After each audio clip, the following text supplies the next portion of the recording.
What's up, everybody? We got another guest. We are so excited. She actually knows Manny from way back when, from my old stories. So I hope she's able to tell us something good. Guest, please introduce yourself. Hi, I'm Charlotte. I am the owner of 9 a.m. Somewhere Coffee. I've been in hospitality forever, and that's kind of what I've been doing. But yeah, that's me.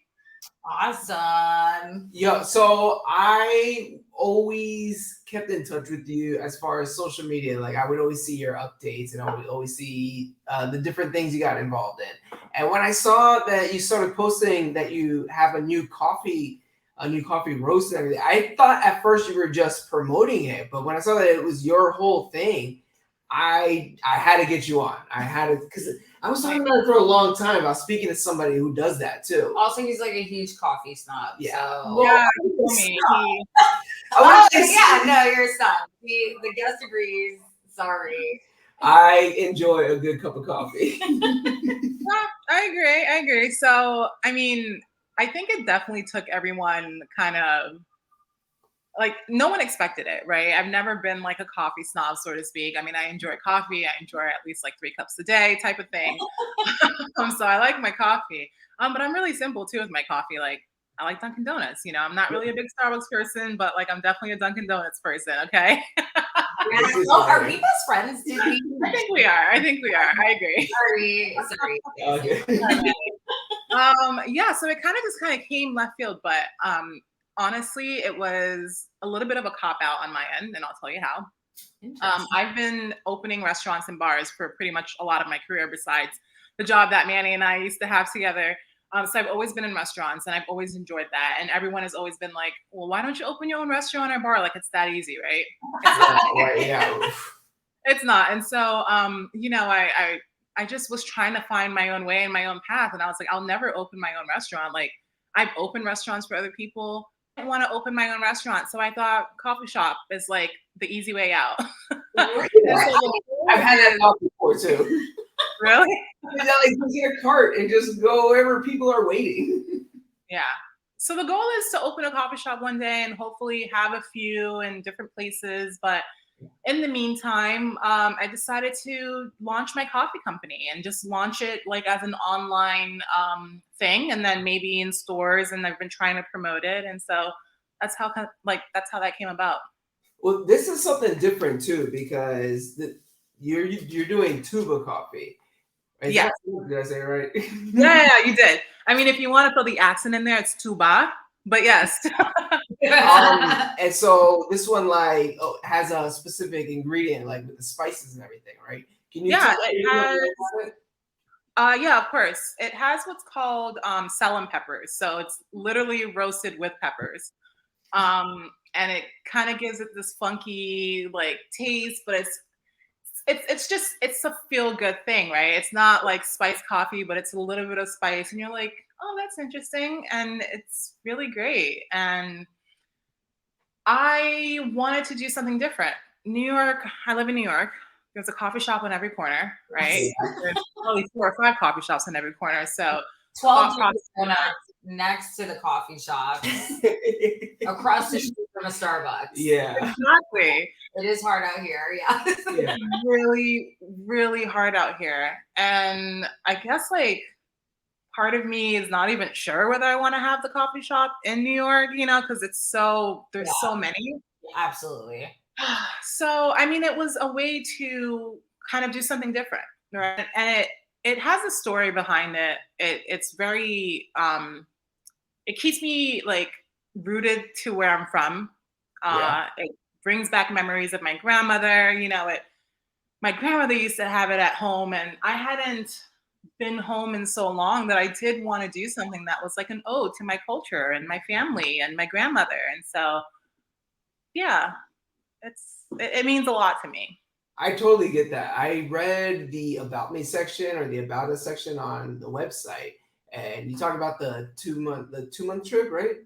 That you took to North Africa, and things like that always interest me because I have like this if it lasts like maybe 3 or 4 years, I've had this yearning to take like a spiritual trip to Mexico, just like without anybody, just myself, you know? Yeah.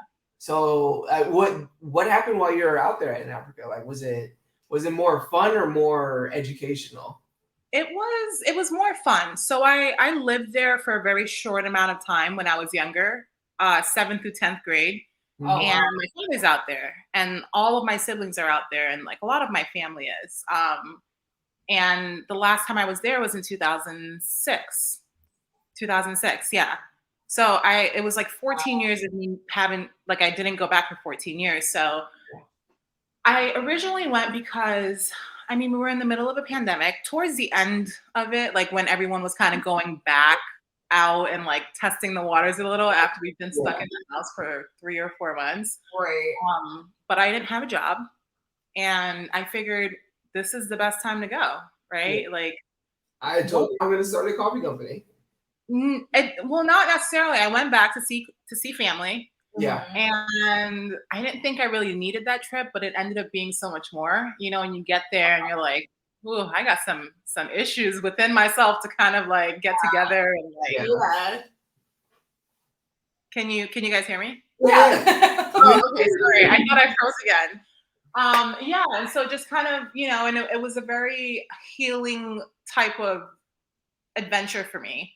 And then I sat really long and hard about it. And just, I felt like I wanted to do something, not like a grand gesture, do something for the country, but definitely be a part of it, you know, not just be that person that goes back home and forgets about it until it's time for a vacation and come back. And so, I definitely wanted to incorporate or to incorporate Senegal into my business, right? And then be able to create jobs there too, if need be. Oh, wow. And so that was, I mean, it's a family-owned business. My mom is in Senegal. She moved there just to kind of help me promote it there.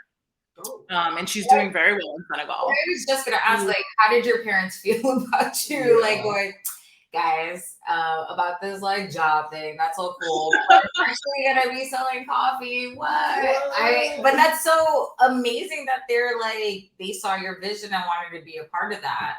Yeah, my mother has been so amazing and just very supportive in it. And then she literally moved to another country just to help me do coffee there. I wasn't sure if I wanted to be all in. So she was really helpful in getting started in Senegal. And so I actually launched the company last October in Senegal.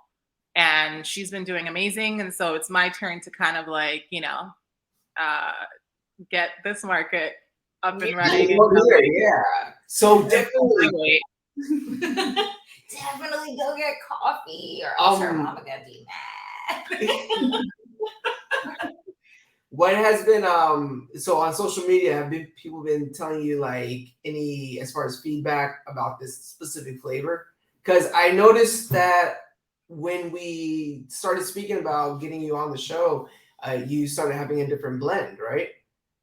Or has it? Yeah. So I've always had the 2 different blends. My baby is the Touba coffee. Like that's what I really want to get out there. But you know, some people are really scared of that, or some people don't enjoy it. So I have our house blend for iced coffee, and you tasted marshmallows. Yeah, it tasted marshmallowy. Oh, which one? I don't know. He like sabotages me all the time to make me try things, and I'm like, this one, the vanilla. Oh, okay. It tastes like marshmallows. Okay. Yeah. So we have the caramel syrup that she always puts in her iced coffee.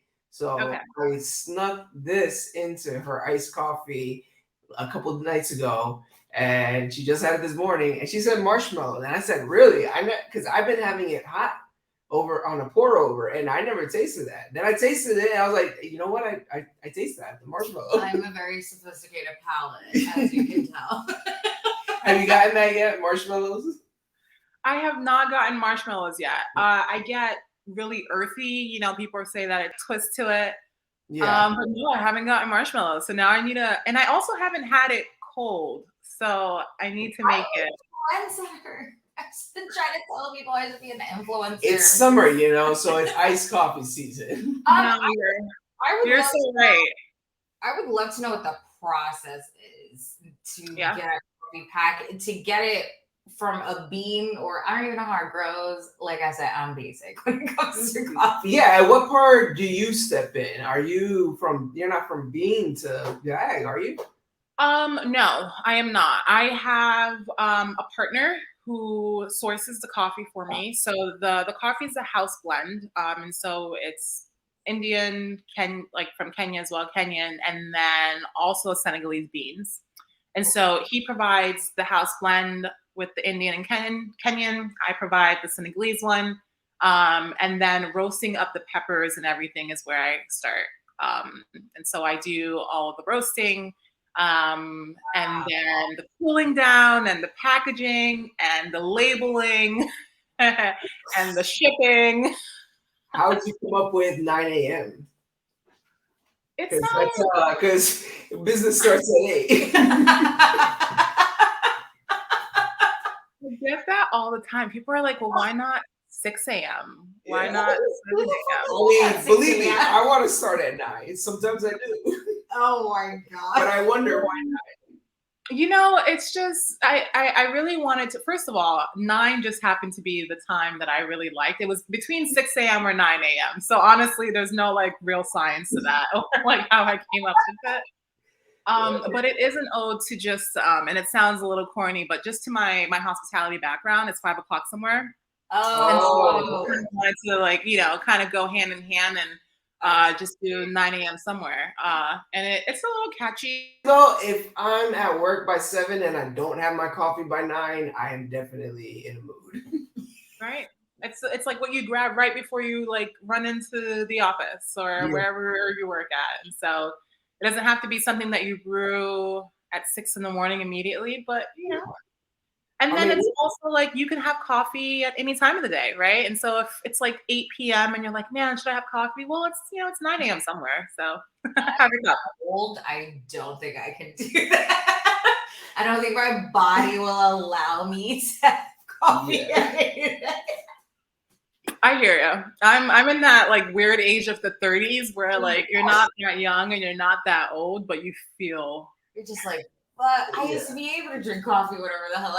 Yeah, right. No, definitely. I've heard people say how it takes a few hours to get that caffeine out of your system, and I feel it these days. If I have it at 7, I'm awake until like midnight. Oh God! So I gotta stop by like 6. This conversation. I mean, knock on wood, I will sleep the minute I lay my head down, no matter what. You're so lucky. My pops, he's from the old country, so he'll drink espresso to go to sleep. Yeah, like with dinner or after dinner. Like I don't know how. I mean, I don't really enjoy coffee that late, but I can drink coffee that late and still go to bed. Like no problem. I probably fall asleep at the table. While you're sipping, you're just like, I mean, what was the moment that you were really just like, I'm gonna go for this. I'm not gonna keep sitting on this idea. I'm actually gonna keep, because this is scary. It sounds like a scary thing to start. Scary. And it's not I'm sure people assume coffee should be easy, but it doesn't sound like it's a 1, 2, 3 kind of process. So what was the moment you were just like, fuck this? Going full throttle with this? It was honestly the pandemic. We all sat around in our homes for so long and just sat around, and restaurants were the first things to, take the hit.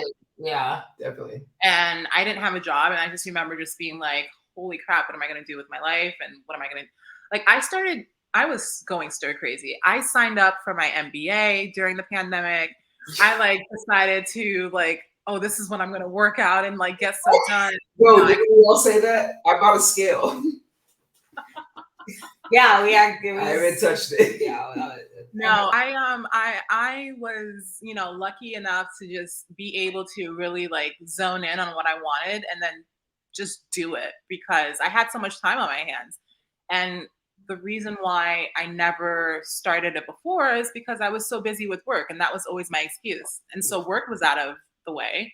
I was sitting around in my house all day, and I was like, well, it's easy to, create a business online and kind of get I'm incorporated, but your LLC, you're incorporated. You can do that all online, and those are the first kind of steps. And I started reaching out to people that I knew in hospitality, my mentor, and I got good, like, like a good support family system, whatever you want to call it. And so it was then or never. That's so awesome. That's so inspiring to hear because I can do it, and I'm okay with that. I think the coolest thing is that you admit how much help it does require too. Like a lot of people think they can just do it on their own, and you can't. No, I didn't do any of this on my own, and I've had people that I've had to lean on, and just people. I think the most intimidating thing is writing a business plan. It's kind of like writing your resume, right? Because someone else has to read it, and you're like, don't judge me off of it. Like, so I wrote this. Yeah, you're like, I just need to get in the room. What do you need to read this for? Went across, like, what's happening, reached out to someone else, like, what do you think about, leasing a space right now in Manhattan when it's in the middle of the pandemic? Right. And although rent was very low, I got really close to leasing a place on the Lower East Side because rent was just insanely low. Right. But it also didn't feel like it was a good time, and I was scared. I was like, gosh, if I lock myself into a 5-year lease right now, after all that stuff you heard about landlords, what am I going to do? So, I mean, not only that, but as soon as things would have cleared, your rent would have shot up tremendously. So good call on that. Yeah, right. Yeah. I am super excited to announce that 9 a.m. Somewhere Coffee is helping us sponsor the next giveaway. What? So special winner is gonna get not one. Here, hold this.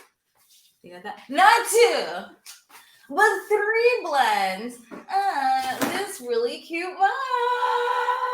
So thank you so much for that. And we obviously will have all the details on our social media. But before that, Charlotte, please let the people know where they can enjoy this delicious coffee and also find out what you are up to. Yeah, of course. I am, on all the, not all of the social media, but I'm on Instagram. It's 9 a.m. Somewhere Coffee all together. Our website is 9am-somewhere.